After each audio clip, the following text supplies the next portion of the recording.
Amen. Can we have this Rosa Parks up in here? Rosa making it here tonight. Come on, Rosa. Look at you. Amen. Amen. Good to see you tonight, Rosa. Amen.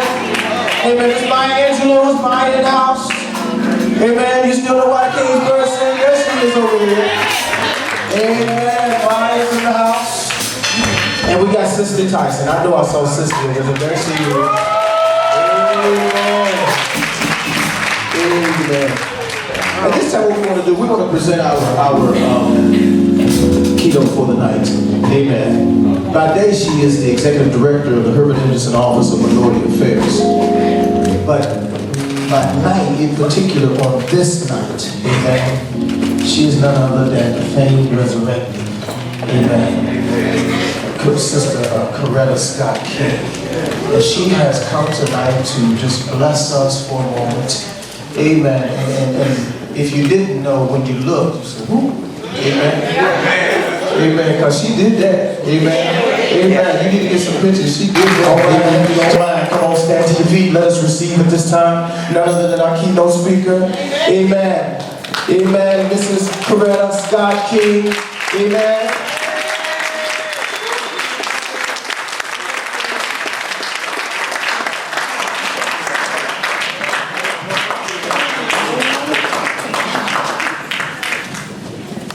Wow. Woo, you go, girl.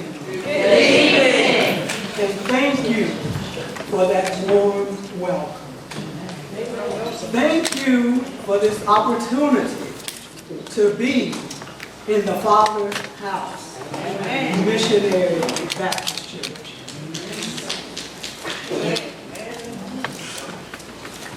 You know, there are a lot of misconceptions about me. Some people have said that I'm not warm, that I'm not friendly. So I thought I would take some time this evening and talk a little bit and share a little bit with you about myself. As the First Lady of the Civil Rights Movement, I ask that you indulge me for 10 to 15 minutes to share a little bit about myself. I was born in Highburger, Alabama, and raised on a farm in Perry County. I was exposed at an early age to the injustices of life in a segregated society. I walked 5 miles a day to attend the One Rooms Crossroads School in Marion, Alabama. While the white students rode buses to an all-white school closer by. I excelled in my studies, particularly music, and was valedictorian of my graduating class at Lincoln High School. I graduated in 1945 and received a scholarship to Antioch College in Yellow Springs, Ohio. As an undergraduate student, I took an active interest in the up-and-coming civil rights movement. I joined the Antioch chapter of the NAACP and the college's Race Relations and Civil Liberties Committees. I graduated from Antioch with a BA in Music and Education and won a scholarship to study concert singing at New England Conservatory of Music in Boston, Massachusetts. Well, it was in Boston. I met a young theology student, and my life was changed forever. We were married on June 18, 1953, in a ceremony conducted by his father the Reverend Martin Luther King Sr.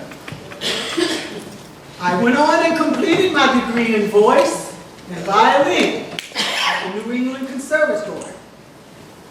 And we moved in September of 1954 to Montgomery, Alabama, where Martin Luther King Jr. had accepted an appointment as pastor of the Dexter Avenue Baptist Church. We were soon caught up in the dramatic events that triggered the modern civil rights movement. Our participation escalated until we became central to the movement. I know most of you here today are very familiar with my husband and with the work that my husband did. You know Martin was born in 1929 in Atlanta, Georgia, and given the birth name of Michael Luther. His father later changed both their first names to Martin after his interactions with Martin Luther. He was a German professor of theology, a composer, priest, former monk, and a seminal figure in the Protestant Reformation. Martin and I were married until 1968, when he was assassinated on April the 4th in Memphis, Tennessee. We are the proud parents of 4 children, 2 sons and 2 daughters. Martin would have celebrated his 87th birthday on January 15th, had he lived, of 2016. In my early life as an accomplished singer, I often incorporated music into my civil rights work. During Martin's career, I devoted most of my time to raising our 4 children. From the earliest days, I balanced mothering and movement work, speaking before church, civic, college, fraternal, and peace groups. There's no excuse for not being active in your communities and in what is going on that has a direct bearing on your life. There's no reason to sit idly on the premises because we can stand on the promises of those who came before us. I want to take a few minutes and share with you some of the work that I did in conjunction with what Martin did. I've been deeply involved with and worked as a civil rights, women's rights, gay rights, human rights, and equal rights activist. I've been blessed to write books as well. I was blessed to help lead the African American civil rights movement in the 1960s, becoming an active advocate for African American equality. I played a prominent role in the years after Martin's 1968 assassination, when I took the leadership of the struggle for racial equality and became active in the women's movement. Now, let me be very clear here. I'm not condoning anything that is outside of God's will, but I will fight for doing what is right for all people to be treated fairly and with dignity and respect.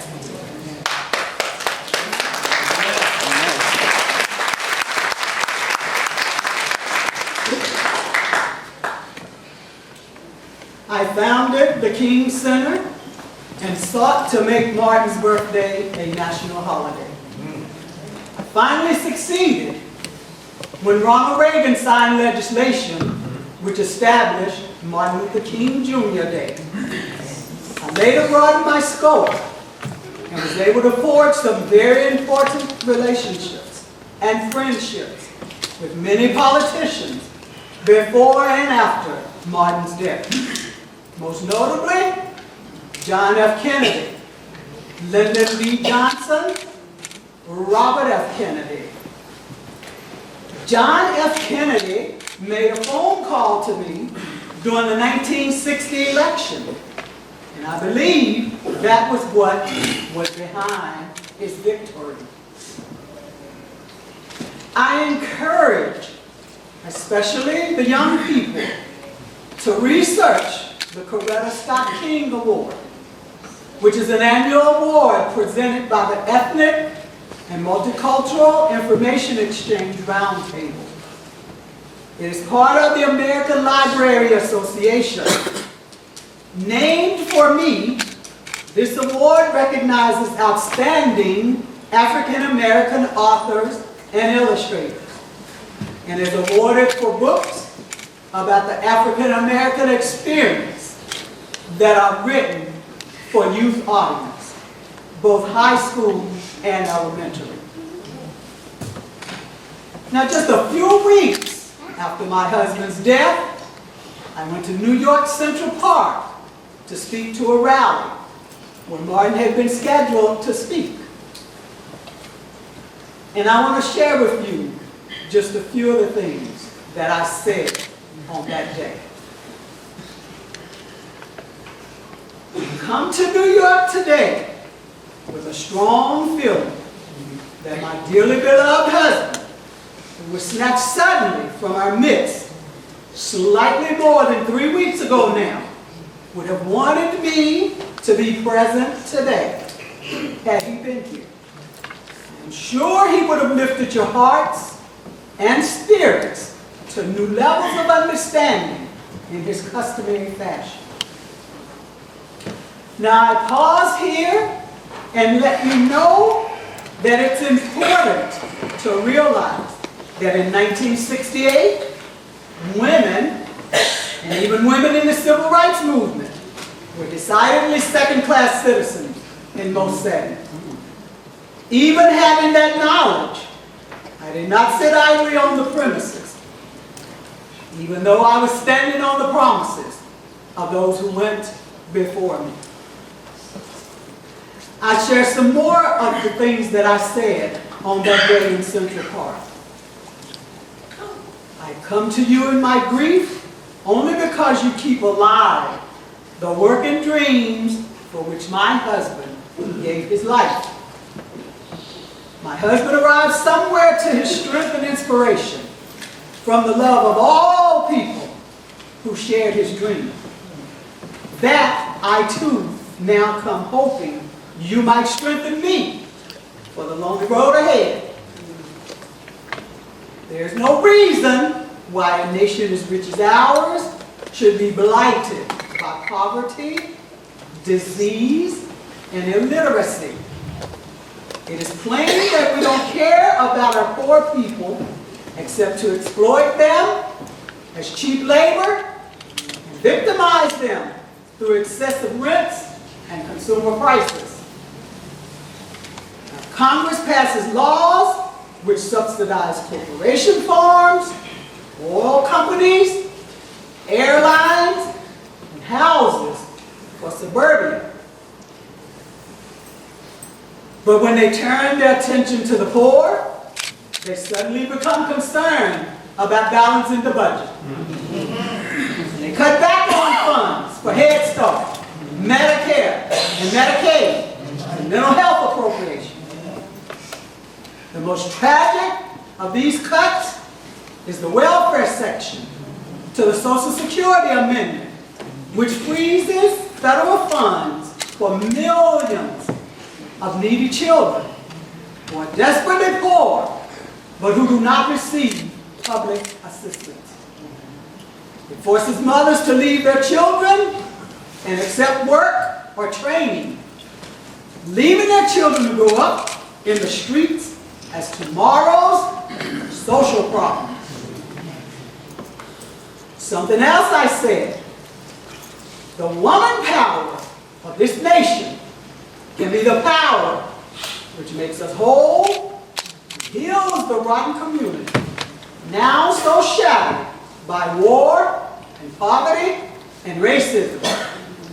I have great faith in the power of women who would dedicate themselves wholeheartedly to the task of remaking our society. I believe that the women of this nation and of the world are one of our best and last hope for a world of peace and brotherhood. You have worked with and loved my husband so much. You who have kept alive the burning issue of war in the American conscience.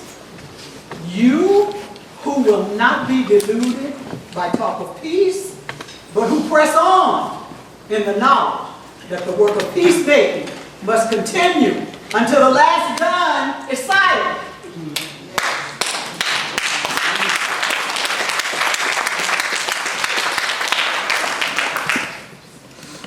It was on April 4th, 1967, that my husband gave his major address against the war in Vietnam. On April 4th, 1968, he was assassinated. I remember how he agonized over the grave misunderstanding which took place as a result of his position on the Vietnam War.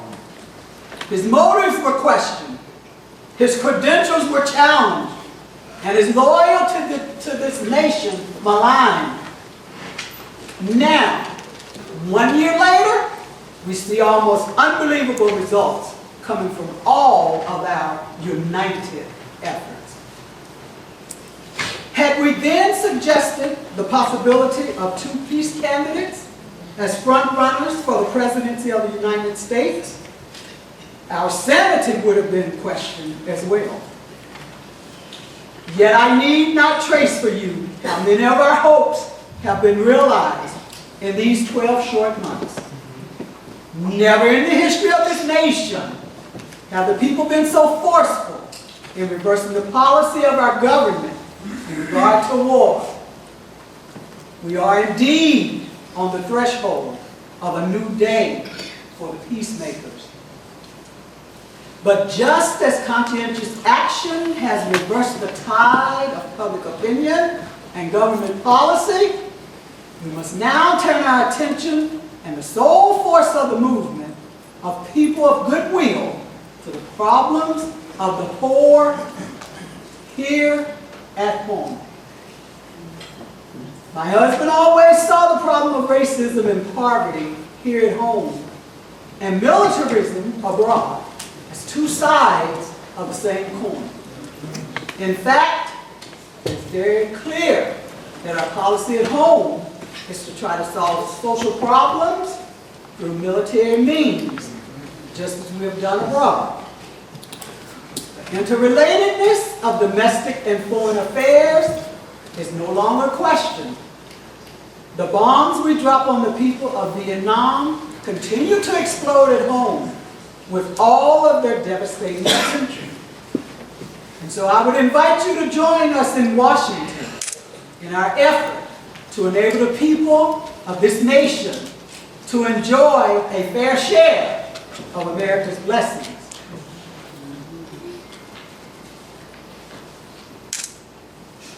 On Thursday, May 2nd, we will return to Memphis to begin where my husband was slain and to kick off his Poor People's Campaign.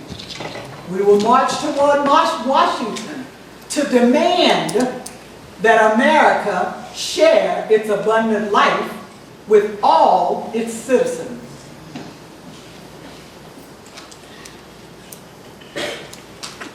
There's a challenge that is simply but profoundly stated in the words of one of the greatest black poets, the late Langston Hughes. He called the poem Mother to Son. It speaks to the sons and daughters of this generation and those yet unborn. It speaks of the determination and indestructible spirit of black people who refuse to be conquered. This spirit must somehow be imbued in the hearts and souls of women and their sons everywhere. This spirit will not allow us to sit idly on the premises. This spirit is a call to action. With this determination, with this faith, we will be able to create new homes, new communities, new cities, a new nation, yes, a new world, which we desperately need. Today, I ask that you comfort me in my grief by carrying on the work of my husband, as we can no longer afford to sit idle. We've heard Martin say, there's still work to be done. If not now, when? Yeah. If not you, who? And as I get ready to close, I offer you this challenge today. Stand up and get involved in the work that is yet to be done. Stand up and refuse to keep sitting idly by as others determine our destiny. Thank you.